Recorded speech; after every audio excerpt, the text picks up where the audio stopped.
Hi friends, నేను మీ అమిని లక్ష్మి. హోలీ పండగ ఢిల్లీలో చూసాము. తరుణ్ అనే అబ్బాయిని చంపేయడం జరిగింది. ఒక చుక్క, రంగు చుక్క పక్కన ఉండే నైబర్స్ మీద పడిందని చెప్పి వాళ్ళకి ఫోన్లు చేసుకొని పిలిపించుకొని హడావిడి చేసి గొడవ చేసి వచ్చి అబ్బాయిని లాగి కొట్టి దాడి చేసి చంపేశారు. అంటే అంత ద్వేషము, అంత పగ, ప్రతీకారాలు, ఒక్క రంగు చుక్క జస్ట్ కావాలని ఆ చిన్న అమ్మాయి ఏం వేయలేదు. పొరపాటున పడింది. సారీ కూడా చెప్పారంట వాళ్ళు. సారీ చెప్పాల్సిన అవసరమే లేదు. వాస్తవానికి సారీ చెప్పినా కూడా వదిలిపెట్టకుండా గొడవని పెద్దది చేసి గొడవకి లాగి ఆ అబ్బాయి ప్రాణాలు తీసేశారు. తరుణ్ న్యూఢిల్లీలో. ఇది ఎక్కడ న్యాయం? అంటే మీరు చేసేదానికి ఇంకా ఎంతమంది ప్రాణాలు తీయాలి? మిమ్మల్ని ఎన్ని రకాలుగా చంపాలి?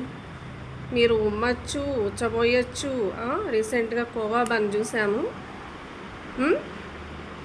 ఈ లెక్కన పానీపూరి కానీ, జ్యూస్ బండ్లు కానీ, ఆ ఫ్రూట్స్ కానీ, వెజిటబుల్స్ కానీ ఉమ్మి నాకి పెడుతుంటారు.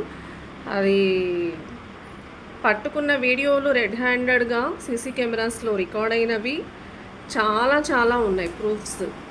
ఈ లెక్కన మిమ్మల్ని అందరినీ ఎన్ని రకాలుగా చంపాలి? ఏం చేయాలి? బుద్ధుండి మతుండి చేసే పనులేనా? ఏమాత్రం సిగ్గుసరం అనిపించదా? ఇక్కడ నేను హిందువు, ముస్లిం అని, క్రిస్టియన్స్ అని మాట్లాడట్లేదు. బేసిక్గా హ్యూమన్ బీయింగ్స్, మనుషులము.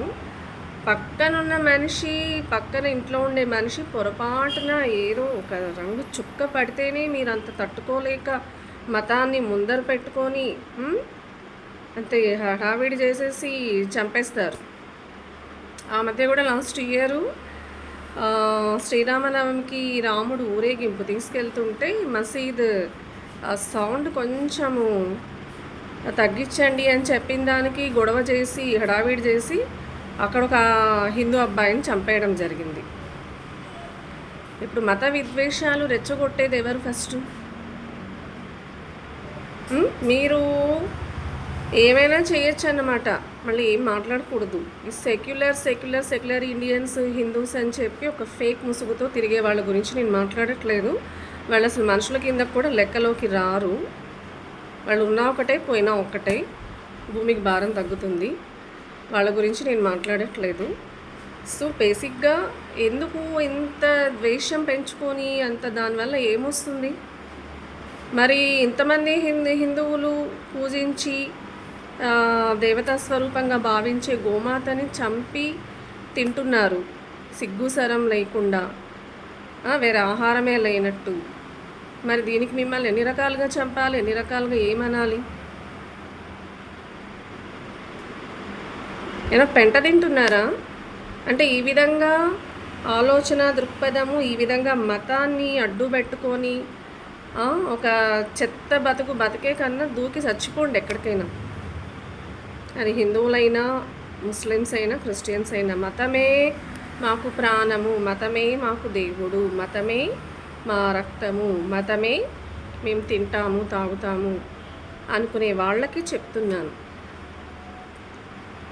మతానికంటే కులానికంటే ముందు బేసిక్గా హ్యూమన్ బీయింగ్స్, మనుషులు. అది గుర్తుపెట్టుకొని జీవించి చావండి.